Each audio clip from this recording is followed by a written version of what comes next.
जय जय रघुवीर समर्थ श्रीराम समर्थ. नमस्कार. आज आपण श्री समर्थ रामदास स्वामी रचित श्रीमणांचे श्लोक क्रमांक 51 ते 55 यांचा अर्थ समजून घेणार आहोत. मदे मत्सरे सांडिली स्वार्थ बुद्धी, प्रपंचिक नाही जयाते उपाधी. सदा बोलणे नम्र वाचा सुवाचा, जगी धन्य तो दास सर्वोत्तमाचा.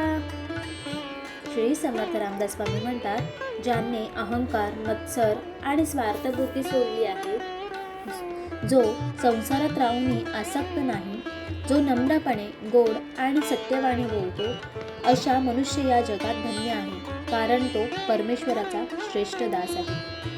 क्रमी वेळ जो तत्वचिंतानुवादे, न लिंपे कदा नंबवादे विवादे.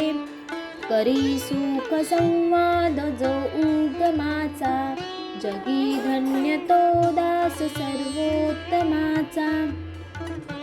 श्री समर्थ रामदास स्वामी म्हणतात, जो योग्य वेळी तत्वचिंतन करतो, जो कधीही दंभ, वाद विवादात अडकत नाही, जो सुखद आणि शुद्ध संवाद घडवतो, असा मनुष्य खरोखर धन्य आहे, कारण तो परमेश्वराचा उत्तम दास आहे. सदा आर्जवी प्रिय जो सर्वलोकी, सदा सर्वदा सत्यवादी विवेकी. न बोले कदा मिथ्य वाचा त्रिवाचा, जगी धन्य तो दास सर्वोत्तमाचा. श्री समर्थ रामदास स्वामी म्हणतात, जो सदैव सरळ, प्रामाणिक आणि सर्वांना प्रिय असतो, जो नेहमी सत्य बोलणारा व विवेकी असतो, जो कधीही खोटे किंवा दुःखी बोलत नाही, असा मनुष्य या जगात धन्य आहे, कारण तो परमेश्वराचा श्रेष्ठ दास आहे. सदा सेवी आरण्य तारुण्य काळी, मिळेना कदा कल्पनेची मिळी. चळेना मणी निश्चयो दृढ ज्याचा, जगी धन्य तो दास सर्वोत्तमाचा. श्री समर्थ रामदास स्वामी म्हणतात, जो संकटाच्या वेळी सदैव आपल्या आराध्य देवांचे स्मरण करतो, जो कल्पनांच्या बुद्धीत अडकत नाही, ज्यांचा निश्चय कधीही डळमळीत होत नाही, असा मनुष्य खरोखर धन्य आहे, कारण तो परमेश्वराचा श्रेष्ठ दास आहे. नसे मानसी नष्ट आशा दुराशा, बसे अंतरी प्रेम पाशा पिपाशा. ऋणी देव हा भक्ती भावे जयाचा, जगी धन्य तो दास सर्वोत्तमाचा.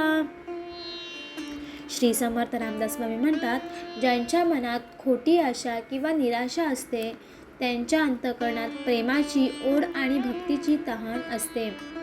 ज्यांच्या भक्तिभावाने देव स्वतः प्रसन्न होतो, असा मनुष्य या जगात धन्य आहे, कारण तो परमेश्वराचा श्रेष्ठ दास आहे. असे हे श्रीमणांचे श्लोक आपल्या जीवनाला योग्य दिशा दाखवणारे आहेत. हा व्हिडिओ तुमच्या मनाला शांतता देणारा वाटला असेल तर लाईक करा, शेअर करा आणि अशाच भक्तिमय व्हिडिओसाठी आपल्या चॅनलला सबस्क्राईब करा.